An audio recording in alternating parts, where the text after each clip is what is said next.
अभी इसके पहले वाले वीडियो में हम लोगों ने कर्वेचर और टार्सन इससे रिलेटेड कुछ प्रॉब्लम्स किया गया। अब इसके बाद एक नया टॉपिक हम शुरू करने जा रहे हैं जिसका नाम है हेलिक्स। हेलिक्स, अब हेलिक्स क्या है इसको पहले एक बार हम लोग समझेंगे, फिर इससे रिलेटेड जो थ्योरम्स प्रॉब्लम होंगे उस पर हम लोग डिस्कस करेंगे। तो हेलिक्स में भी दो तरह के हेलिक्स होते हैं, एक सिलिंड्रिकल हेलिक्स और एक सर्कुलर हेलिक्स। तो पहले हम लोग डिस्कस करेंगे सिलिंड्रिकल हेलिक्स का। तो सिलिंड्रिकल हेलिक्स क्या है इसको पहले एक बार आप समझें, फिर तब उसी कॉन्सेप्ट का यूज हम लोग थ्योरम में करेंगे। तो हमने क्या किया, कोई एक सिलेंडर ले लिया, या एक सिलेंडर हम लोगों ने कंसीडर कर लिया और इसका कोई एक जनरेटर नहीं, हमने यह सिलेंडर ले लिया और एक कोई जनरेटर ले लिया। तो जो सिलेंडर है, इस सिलेंडर के सरफेस पे, जैसे हमारा सिलेंडर है तो उसके सरफेस पे कोई एक कर्व इस तरह से रोटेट करे कि वह एक कंडीशन को सेटिस्फाई करे। वो कंडीशन क्या है कि कोई एक फिक्स्ड लाइन से वो कांस्टेंट एंगल बना। अब आप देखें जो हमारा सिलेंडर है उसके सरफेस पे ही, उस सिलेंडर के सरफेस पे ये कर्व रोटेट हो रहा है, कर्व रोटेट हो रहा है। लेकिन कैसे भी रोटेट हो तो हेलिक्स नहीं होगा, उसका एक कंडीशन है क्या कि कोई इस सिलेंडर का एक जनरेटर ले और जैसे हमारा इस पर कोई एक कर्व यहाँ से ये रोटेट होता हुआ गया और तब देखा गया कि जो ये जनरेटर है इससे ये क्या एंगल बनाया। तो जो एंगल बनावे वो तो कर्व और किसी लाइन इसके बीच का जब एंगल देखना होता है तो यह लाइन और कर्व का जो टेंजेंट है इन दोनों के बीच का जो एंगल होता है वो हमारा कर्व और लाइन के बीच का एंगल होता है। तो अब ये हमारा कर्व ये ऐसे आया और फिर ये रोटेट करके फिर रोटेट किया और रोटेट करके फिर ये आ रहा है। लेकिन जब फिर ये आया तो यहाँ जो इसका टेंजेंट है तो इस टेंजेंट से इसके द्वारा जो एंगल बना है उतना ही एंगल यहाँ भी हो, ये एंगल चेंज ना हो। फिर ये रोटेट किया और रोटेट करके और फिर तब इस लाइन पे आए तो फिर यहाँ इसका जो टेंजेंट है और जो ये लाइन है इसके बीच का एंगल सेम हो। यानी कोई भी एक कर्व किसी सिलेंडर पर इस तरह से रोटेट करे कि एक फिक्स्ड जनरेटर से इसका एंगल कांस्टेंट हो, ये चेंज ना हो। यानी जितना एंगल यहाँ है वही ये भी हो, वही ये भी हो। प्रत्येक पॉइंट पे जहाँ भी इस जनरेटर को एक कर्व इंटरसेक्ट करे उसका टेंजेंट और इस कर्व के बीच का एंगल एक ही प्रत्येक जगह हो। तब हम कहेंगे कि इस तरह का जो ये कर्व है वो हमारा हेलिक्स कहलाएगा। और ये जो जनरेटर है, जिस जनरेटर से ये कांस्टेंट एंगल बना रहा है, यही हमारा एक्सिस ऑफ हेलिक्स कहलाएगा। ये हमारा एक्सिस ऑफ हेलिक्स। तो ये हमारा हेलिक्स क्या है, सिलिंड्रिकल हेलिक्स। इसकी डिफिनीशन को हम लोगों ने समझा। अब हम क्या करेंगे कि इससे रिलेटेड अब कुछ थ्योरम्स हैं, उन थ्योरम्स को हम लोग करेंगे। तो पहला थ्योरम मैं लिख रहा हूँ उसका स्टेटमेंट, फिर उसको कैसे प्रूव किया जाएगा उस वर्क पर फिर हम आएंगे। तो ये question, a necessary and sufficient condition for a curve to be a helix. तो जो नेसेसरी एंड सफिशिएंट कंडीशन आ जाता है तो उसमें दो रिजल्ट देता है। एक रिजल्ट को ट्रू सपोज करेंगे तो दूसरे को प्रूव करेंगे, फिर उसका कन्वर्स। तो इसमें वो कौन कौन से दो रिजल्ट हैं उसको हम लोग देखेंगे। तो एक curve to be a helix, प्रत्येक कर्व हेलिक्स नहीं होता है। वो जो सिलिंड्रिकल हेलिक्स है तो उस पर जो जनरेटर है उससे जब कांस्टेंट एंगल बनाएगा तब तो वो कर्व हमारा हेलिक्स होगा। तो कोई एक कर्व है जो हेलिक्स है, ऐसा दिया जा रहा है, is that curvature and torsion are in constant ratio. दो रिजल्ट, एक कोई कर्व हेलिक्स हो जाए, ये पहला रिजल्ट। और यदि ये हेलिक्स है तब हमको उसका दिखाना है कि जो वो कर्व होगा, जो हेलिक्स होगा उसके कर्वेचर और टार्सन का जो रेशियो होगा वो कांस्टेंट होगा। और इसी का कर्व कि यदि कोई एक कर्व रहे उसके कर्वेचर और उसके टार्सन का रेशियो यदि कांस्टेंट हो तो वो कर्व जो होगा वो हेलिक्स होगा। तो पहले नेसेसरी पार्ट में हम सपोज कर लेते हैं कि जो कर्व है वो कर्व हमारा हेलिक्स है। तो हमने इसके प्रूफ में ये सपोज कर लिया कि जो कर्व है वो हमारा कर्व हेलिक्स है। तो ये necessary part let curve is helix. अब ये हेलिक्स ले लिया तब हमको क्या दिखाना है कि इसका जो कर्वेचर और टार्सन होगा इसका रेशियो जो होगा वो कांस्टेंट होगा, ऐसा हमको दिखाना है। तो इस चीज को दिखाने के लिए देखें करेंगे क्या, पहले ये हेलिक्स दिया गया है, इसका मतलब क्या हुआ कि हमारा कोई यह एक सिलेंडर है और इस सिलेंडर पर ये कोई एक जनरेटर है और कोई एक कर्व है, वो कर्व इस पर टेंजेंट ले है और ये एक जनरेटर ले ले, इससे वो कांस्टेंट एंगल बनाएगा।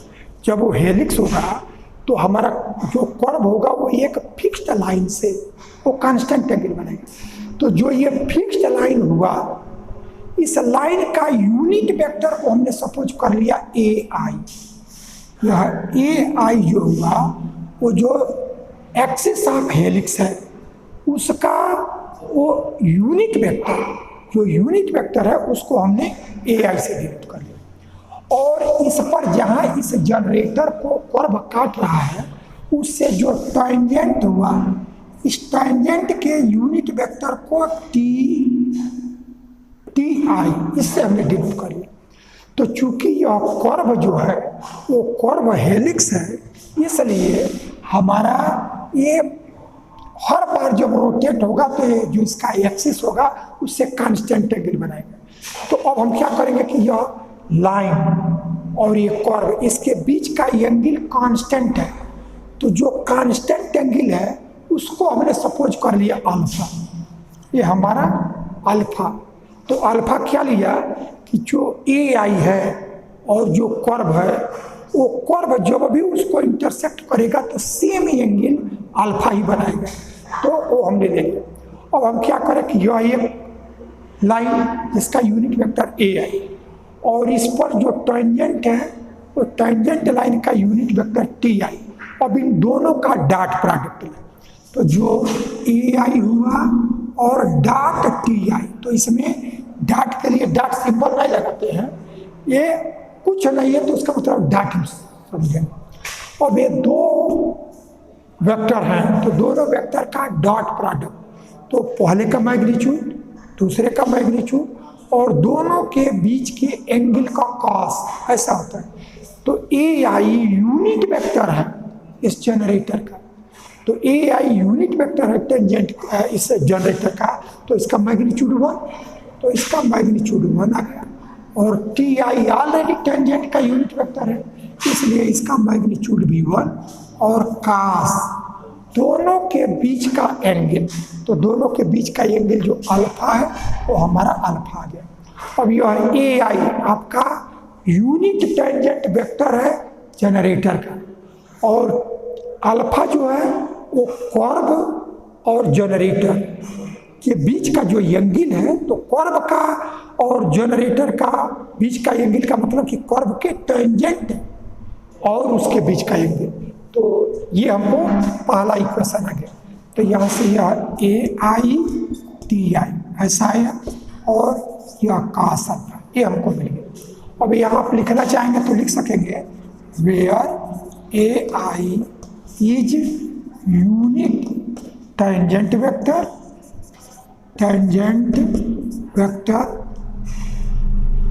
T i is unit tangent vector and AI is unit vector of axis of helix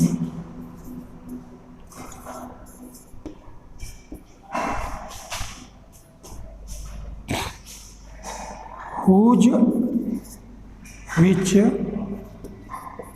makes a constant angle alpha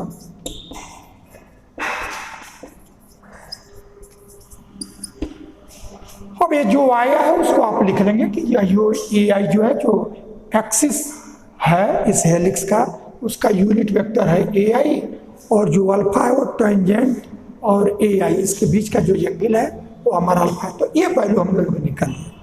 तो ये तो पहला स्टेप हमने वो किया है कि जो हेलिक्स है उससे क्या मिला वो हमने ये लिखा है।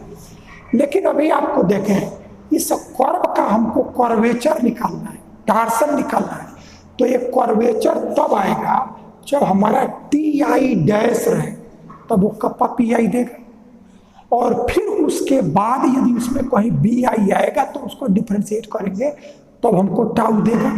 तो अब हम इसको क्या करते हैं, इसको हमने 1 ले लिया और इसको एस के रिस्पेक्ट में डिफ्रेंशिएट करें। एस के रिस्पेक्ट में क्यों डिफ्रेंशिएट कर रहे हैं, जिससे हमारा कर्वेचर मिले। तो अब हमने क्या किया, differentiating with respect to s, s के रिस्पेक्ट में डिफ्रेंशिएट करें। तब आप देखें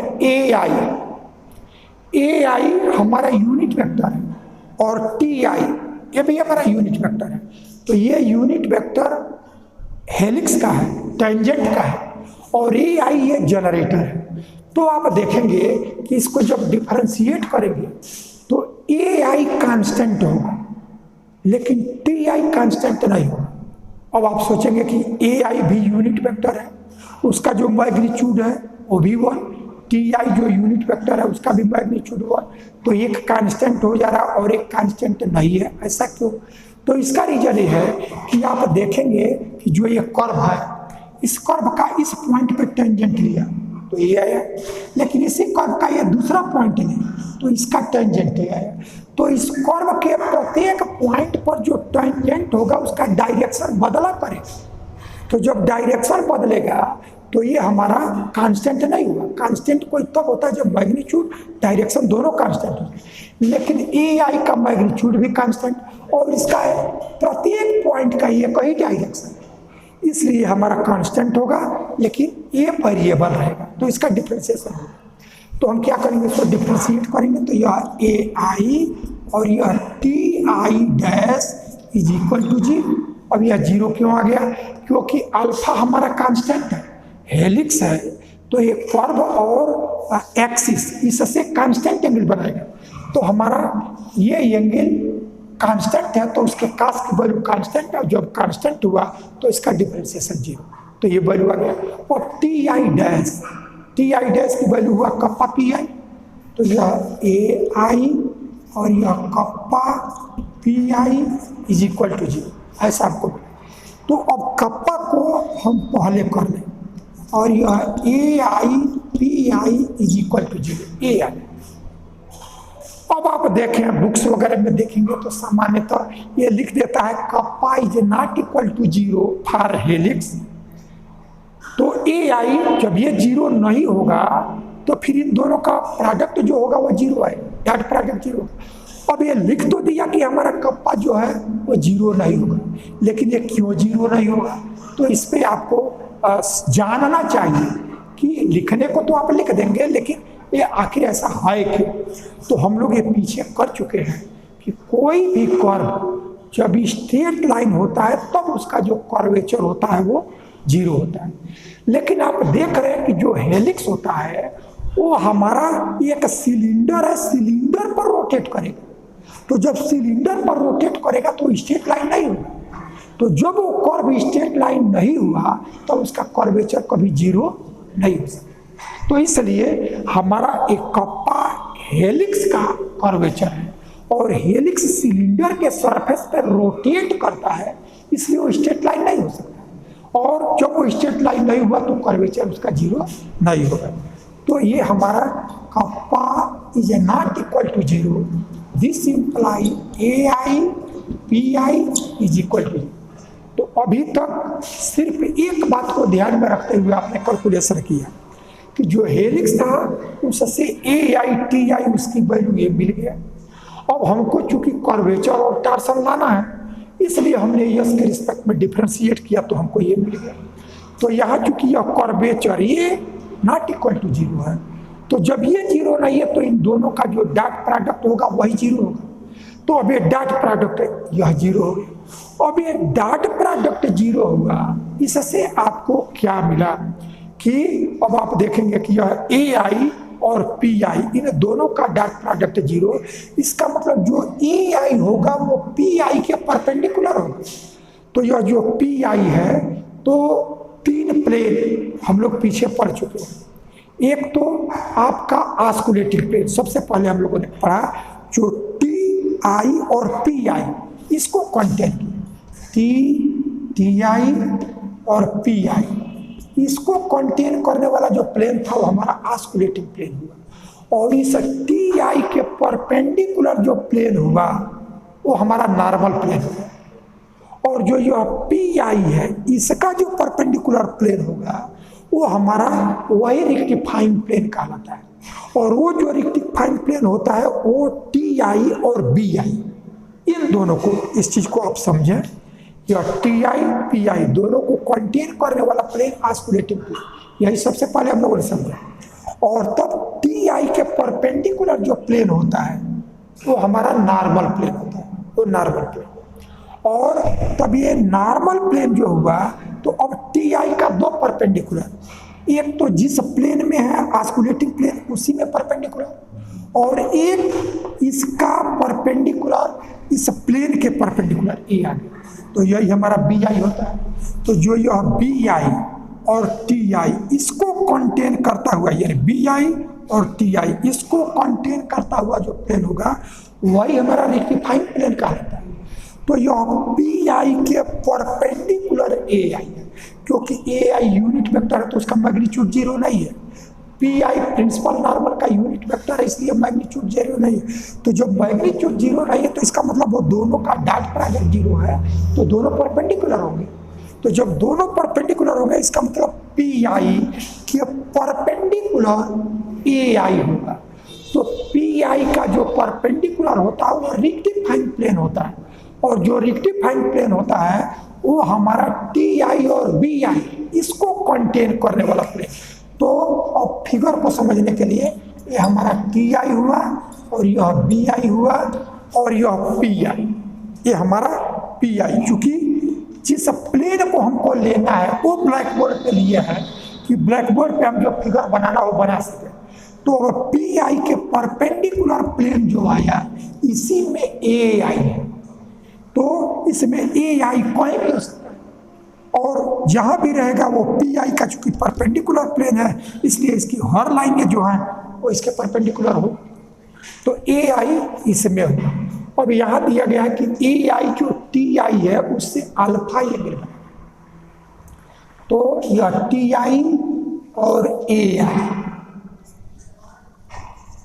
इसके बीच का एंगल अल्फा ऐसा पहले से लिया गया है, AI और TI इसके बीच का एंगल अल्फा। और यह जो हुआ वो π/2 माइनस अल्फा, π/2 माइनस अल्फा, ये हमको मिल गया। अब यह है AI, ये यूनिट वेक्टर है, तो यूनिट वेक्टर है इसका मतलब उसका जो मैग्नीट्यूड हुआ वो हमारा 1 हुआ।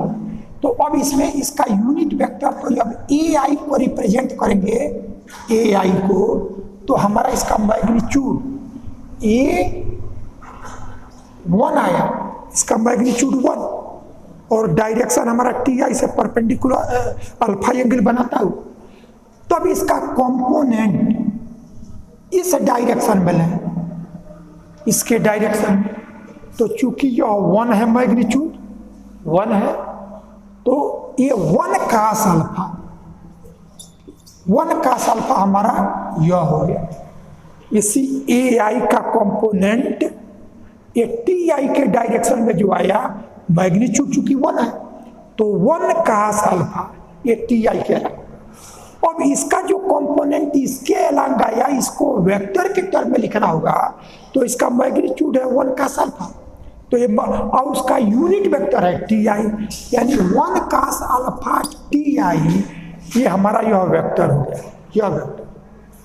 अब आप क्या करेंगे कि इसका इस डायरेक्शन में कंपोनेंट देखें, तो इस डायरेक्शन में करेंगे तो ये हमारा 1 साइन अल्फा ये आ जाएगा, और इसका जो डायरेक्शन है वो बी आई, पैरेलल लाइन का जो डायरेक्शन कोसाइन होता है सेम होता है, तो अभी यह बी आई, तो ये 1 साइन अल्फा बी आई, तो यह वेक्टर और यह वेक्टर, तो इन दोनों वेक्टर का जो रिजल्टेंट वेक्टर है वही हमारा ए आई है। यानी इस ए आई को हम लिख सकते हैं यहां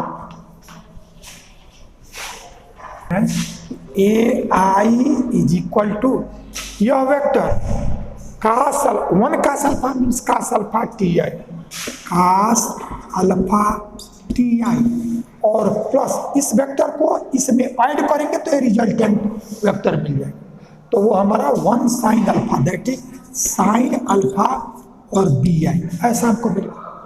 तो इस तरह से यह ए आई इसकी वैल्यू आ गया, यहाँ से ए आई इसकी वैल्यू आ गई। अब हम क्या करें, इसको एस के रिस्पेक्ट में डिफ्रेंशिएट करें। अब एस के रिस्पेक्ट में क्यों डिफ्रेंशिएट करेंगे, क्योंकि देखिए यह टी आई आ गया, बी आई आ गया, तो जब यस के रिस्पेक्ट में डिफ्रेंशिएट करेंगे तो t i dash kappa p i देगा, तो कप्पा आएगा, और b i dash minus tau p i, तो जब तक हमारा कर्वेचर और टार्सन मिलेगा नहीं तब तक उसका रेशियो कांस्टेंट है कि वेरिएबल है या क्या है ये हमको पता नहीं चलेगा। तो अब इसलिए इसको यस के रिस्पेक्ट में डिफ्रेंशिएट करें। एस के रिस्पेक्ट में डिफ्रेंशिएट करने का पर्पज कि हमको टी आई डैश कर्वेचर देगा और बी आई डैश टार्सन देगा, तो differentiating with respect to s के रिस्पेक्ट में, तो चूंकि ई आई डायरेक्शन और मैग्नीट्यूड दोनों से कांस्टेंट है तो इसका डेरिवेटिव जीरो, ये जीरो, कास अल्फा, अल्फा चूंकि कांस्टेंट है इसलिए कास अल्फा कांस्टेंट, तो यह कास अल्फा, लेकिन टी आई डैश ये मिला प्लस साइन अल्फा और यह बी आई डैश, ऐसा आपको मिला।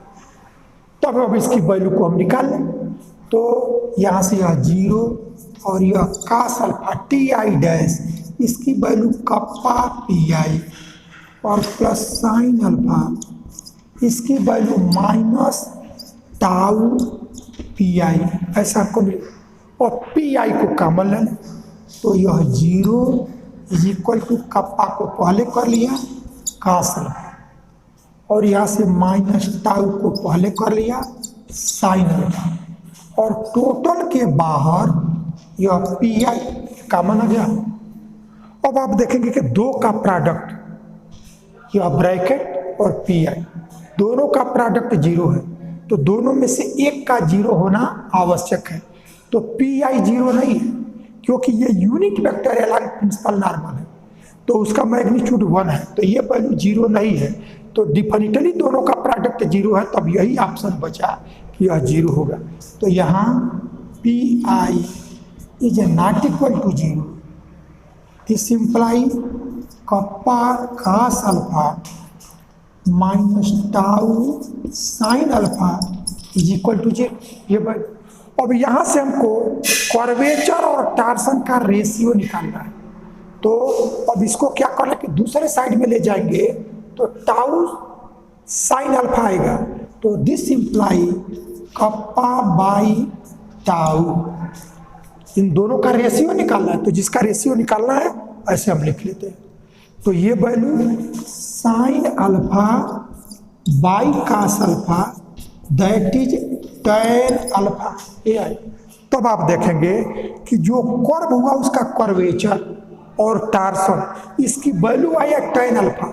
यदि ये अल्फा आपका बदलता रहता तो आपका इसका जो रेशियो आता वो कांस्टेंट नहीं आता, लेकिन अल्फा आपने क्या लिया है कि अल्फा वो ये मिले कि जो कर्व इस ए आई के साथ कांस्टेंट एंगल बना रहा है, तो अल्फा कांस्टेंट है, वो 30 आ गया तो 30 ही रहेगा, वो 45 आ गया तो जो आया, तो चूंकि ये अल्फा कांस्टेंट है इसलिए टैन अल्फा की वैल्यू कांस्टेंट, और तब हमने दिखा दिया कि जो कर्वेचर और टार्सन है उसका जो रेशियो आया वो हमारा एक कांस्टेंट आ गया। ये नेसेसरी पार्ट हुआ। क्या किया, थोड़ी सी बातों को ध्यान में रखेंगे। हेलिक्स है, इसलिए इसका एक एक्सिस होगा, जिस एक्सिस से एक कर्व कांस्टेंट एंगल बनाएगा। तो हमने कांस्टेंट एंगल को अल्फा से डिनोट कर लिया, और जो एक्सिस है उसका यूनिट वेक्टर को ए आई से ले लिया। तो a I dot T I ये हमको कास अल्फा दे दिया, दोनों का मैग्नीट्यूड 1 है, ये पहला वर्ग। दूसरा हमको चूंकि कर्वेचर लाना है, इसलिए यस के रिस्पेक्ट में डिफ्रेंशिएट किया, तो ए आई कांस्टेंट रहेगा, पहले आ गया। टी आई डैश वहाँ से हमारा कप्पा आया था, लेकिन कप्पा आया था तो कप्पा हमारा जो कर्व सी है उसका कर्वेचर है, और कप्पा और ए आई पी आई इसका जो प्रोडक्ट था वो जीरो था। तो जीरो था तो चूंकि कप्पा सिलेंडर पर रोटेट हो रहा है, इसलिए वो स्ट्रेट लाइन नहीं होगा, तो उसका कर्वेचर जीरो नहीं होगा। तो जब जीरो नहीं होगा तब हमारा जो ए आई और पी आई जो था उसका डॉट प्रोडक्ट जीरो है। तो डॉट प्रोडक्ट जीरो आया, इसका मतलब ए आई पी आई परपेंडिकुलर है। इट मीन्स पी आई के परपेंडिकुलर प्लेन में ए आई होगा, और पी आई का परपेंडिकुलर होता है वही हमारा टी आई और बी आई को कंटेन करने वाला प्लेन होता है, जिसको रेक्टिफाइंग प्लेन कहते हैं। तो इसी में ए आई रहेगा। अब यह ए आई टी आई से अल्फा एंगल बनाना है, इसलिए अब हमारा ये अल्फा एंगल हो गया। ए आई यूनिट वेक्टर है, तो इसके मैग्नीट्यूड को 1 ले लिया, इसका कंपोनेंट इधर लिया तो टी आई कहला, तो इसका मैग्नीट्यूड और यूनिट वेक्टर में तो ये वेक्टर के टर्म हो गया। वैसे ही है, दोनों का रिजल्टेंट ए आई है, तो अब यह ए आई को निकलेगा। अब इसी को यस के रिस्पेक्ट में डिफ्रेंशिएट करेंगे, टी आई डैश कप्पा दे देगा, बी आई डैश टार्सन दे देगा, और उसका रेशियो निकाल लेंगे, वो हमारा tan अल्फा आ गया। और अल्फा चूंकि हेलिक्स होने के नाते कांस्टेंट है, इसलिए tan अल्फा कांस्टेंट, और कर्वेचर और टार्सन का रेशियो जो आया कांस्टेंट आ गया, हमने दिखा दिया। तो ये हमारा नेसेसरी पार्ट किया। अब हम सफिशिएंट पार्ट, अब इसमें हम सपोज कर लेंगे कि जो इसका कर्वेचर है और टार्सन है, इसका जो रेशियो है वो हमारा कांस्टेंट है, ऐसा सपोज कर लेंगे। तब आप देखें कि इसको कैसे, जो हमारे पास कंडीशंस हैं उसी के अनुसार हमको लाना होगा। तो इसका प्रोसीजर एक बार समझ लें।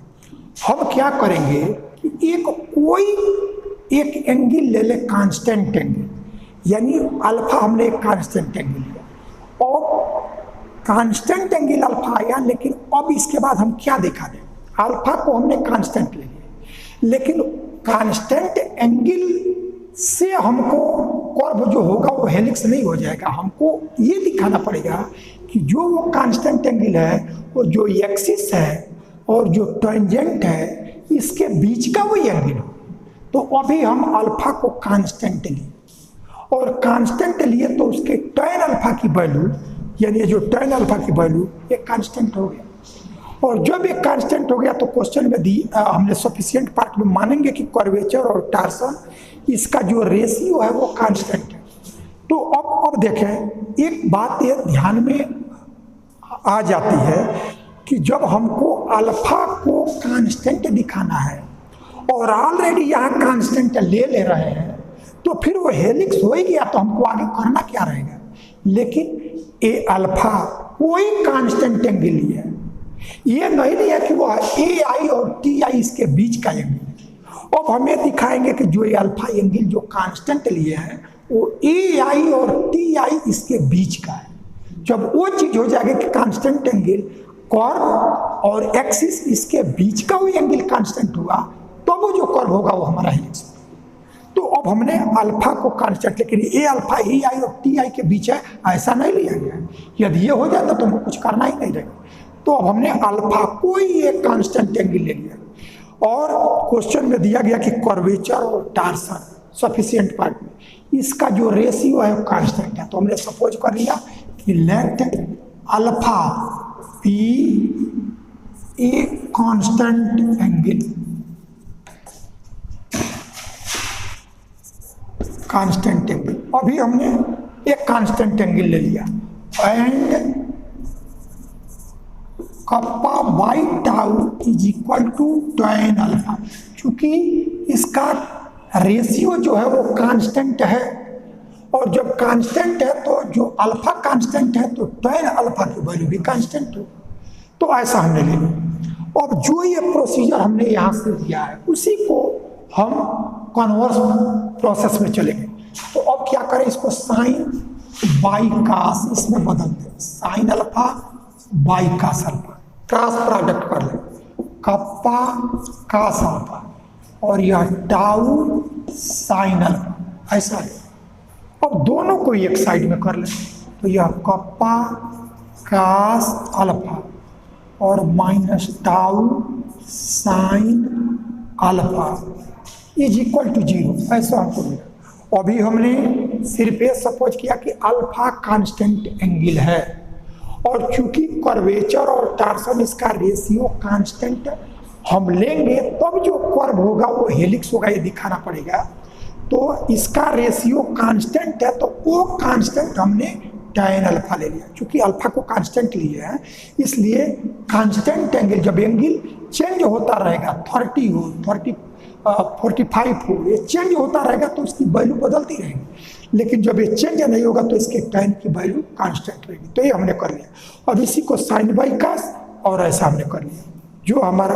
अब देखें ये कप्पा, ये टी आई डैश, अब हमको दिखाना क्या है, अब आगे हमारा जो टारगेट है उस समझ हमें दिखाएंगे कि जो ए आई होगा और टी आई होगा उसके बीच का एंगल अल्फा होगा। और जब इतनी बात हम दिखा दिए कि ए आई और टी आई के बीच का वो कांस्टेंट एंगल हो गया, तब वो कर्व हेलिक्स हो जाएगी। तो अब टी आई आवे तो यह टी आई डैश उसकी वैल्यू होती है कप्पा पी आई। तो जब टी आई डैश मिल जाएगा तो इंटीग्रेट करेंगे तो टी आई मिल जाएगा। अब यह टी आई डैश हमको मिले, इसके लिए हम क्या करेंगे, इसमें पी आई से प्रोडक्ट करेंगे। पी आई से क्यों कर रहे हैं कि कप्पा पी आई रहेगा तो टी आई डैश है। तो हमने यहाँ से यहाँ kappa p i cos alpha minus tau p i sine alpha is equal to 0, ऐसा आ गया।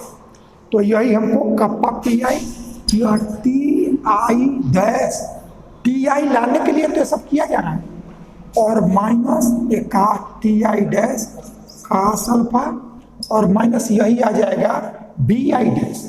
तो यह b i dash sine alpha ये आ गया इक्वल टू 0। अब टी आई डैश का मतलब D by D S of T I, P I dash का मतलब D by D S of P i. और चूंकि ये अल्फा कांस्टेंट लिए है तो कास अल्फा भी कांस्टेंट, अल्फा कांस्टेंट है तो साइन अल्फा भी कांस्टेंट। ये एंगल वेरिएबल रहता तब हमारा कांस्टेंट नहीं होता। तो अब इसको हम लिख सकते हैं कि यह D by D S of T I cos alpha और minus B I sine alpha. ये कैसे लिखा गया इसको एक बार आप देखें।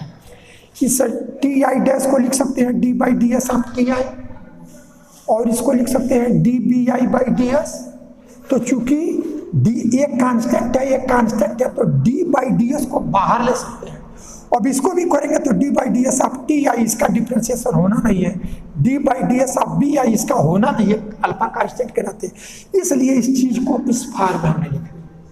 तो अब हमको टी आई इसकी जरूरत है, टी आई की जरूरत। अब ये डिफ्रेंशिएशन है, तो ये डिफ्रेंशिएशन हटे, इसके लिए हम क्या करें, इंटीग्रेट करें।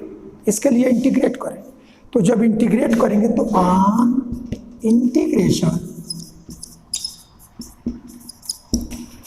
वी गेट, एस के रिस्पेक्ट में डिफरेंशिएशन है, एस के रिस्पेक्ट में इंटीग्रेट करेंगे तो यह टी आई कास अल्फा और minus B I sine alpha. अब इसके बाद इंटीग्रेट करेंगे तो एक कांस्टेंट आएगा, कांस्टेंट हमारा आएगा। अब आप देखें यह टी आई है, इसका मतलब एक वैल्यू इसका T1 आई का 1 आएगा, एक 2 आएगा, एक 3 आएगा। तो जब यह 1 रहे तब उसको इंटीग्रेट करें तो जो कांस्टेंट आया उसको हमने सपोज कर लिया A1। अब जब यह 2 रहा तो उसको इंटीग्रेट किया तो हमारा जो कांस्टेंट आया उसको A2, ऐसे 3 रहा। तो इसलिए जब ये जनरल आई है तो उसको हमने डिनोट कर लिया AI, यह AI। तो यहाँ इतनी बातें हमको मिली। अब हम क्या करेंगे कि यह AI डॉट TI इसकी वैल्यू कांस्टेंट आ जाए, यानी हम एक ऐसा जनरेटर लें जिस जनरेटर का यह जो कांस्टेंट आया है वो यूनिट वेक्टर हो जाए। तो उस यूनिट वेक्टर और उस पर जो टेंजेंटल उसके बीच का एंगल कांस्टेंट हो जाए, तब हमारा जो कर्व है वो हेलिक्स हो जाएगा। तो अब हमको AI TI चाहिए, AI और TI इसके बीच का एंगल जब कांस्टेंट होगा तब हमारा वो हेलिक्स होगा। तो अब हम TI से ऑपरेट करें, तो TI से ऑपरेट किया तो यह TI dot TI cos minus TI dot BI sine alpha, और यह AI और डॉट TI ऐसा आ गया। तो यह TI डॉट TI 1 दे दिया, और TI भी जब ये दोनों सेम रहे और तब हमारा ये परपेंडिकुलर हो जाए तो 0, तो ये वैल्यू 0। यदि ये दोनों सेम रहे तो ये डिफरेंट, और यदि ये सेम रहे तो ये डिफरेंट, और सेम रहेगा तो 1। जैसे ये भी सेम है तो ये TI का किसी भी यूनिट वेक्टर के उसी के साथ डॉट प्रोडक्ट करेंगे तो 1 नहीं। तो ये वैल्यू हमको दे दिया cos अल्फा, ये वैल्यू आपका 0 हो गया। और यह AI TI। अब आप देखें, अब तक अल्फा को हमने सिर्फ कांस्टेंट लिया था, लेकिन अब हमने देखा कि यदि यह AI यदि कांस्टेंट वेक्टर हो जाए तो ऐसा कर्व जिसका ये एक्सिस का कांस्टेंट वेक्टर हम ले लें, एक कांस्टेंट वेक्टर, और यह TI, इन दोनों का ये डॉट प्रोडक्ट होगा। ये दोनों का डॉट प्रोडक्ट है, इसका मैग्नीट्यूड 1, इसका मैग्नीट्यूड 1, और तब हमारा ये बीच का दोनों का एंगल अल्फा। अब इस अल्फा को हम पहले से कांस्टेंट लिए हैं, तो अब तक अल्फा को कांस्टेंट लिए, लेकिन यहाँ हमने दिखा दिया कि AI और TI इसके बीच का एंगल हो गया अल्फा। तो हम एक ऐसी लाइन लें जिसका जो कांस्टेंट यूनिट वेक्टर AI रहे और उसके प्रत्येक पॉइंट का जो TI है वो कर्व, और ये लाइन इसके बीच का, उसके बीच का जो cos है, यानी इसके और इसके बीच का एंगल ही होगा, तभी ये आएगा। इसका मैग्नीट्यूड 1, इसका मैग्नीट्यूड 1, और दोनों के बीच के एंगल का cos, यानी ये अल्फा AI और TI के बीच का है। तो AI और TI इसके बीच का एंगल अल्फा, और वो अल्फा को हम पहले से कांस्टेंट माने। तो इसका मतलब AI के साथ TI जब एक कांस्टेंट एंगल बना रहा है तब वो जो कर्व है वो हमारा क्या हो गया, हेलिक्स हो गया, तब हमारा हेलिक्स। तो यहां से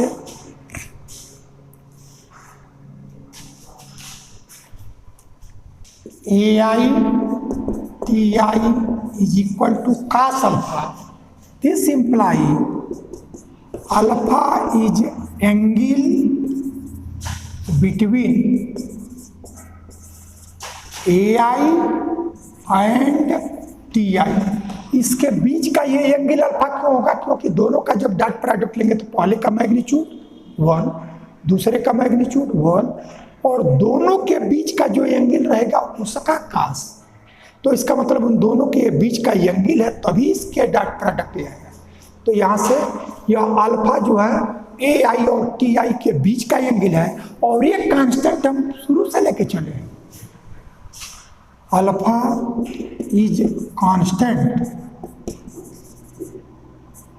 this imply curve is helix.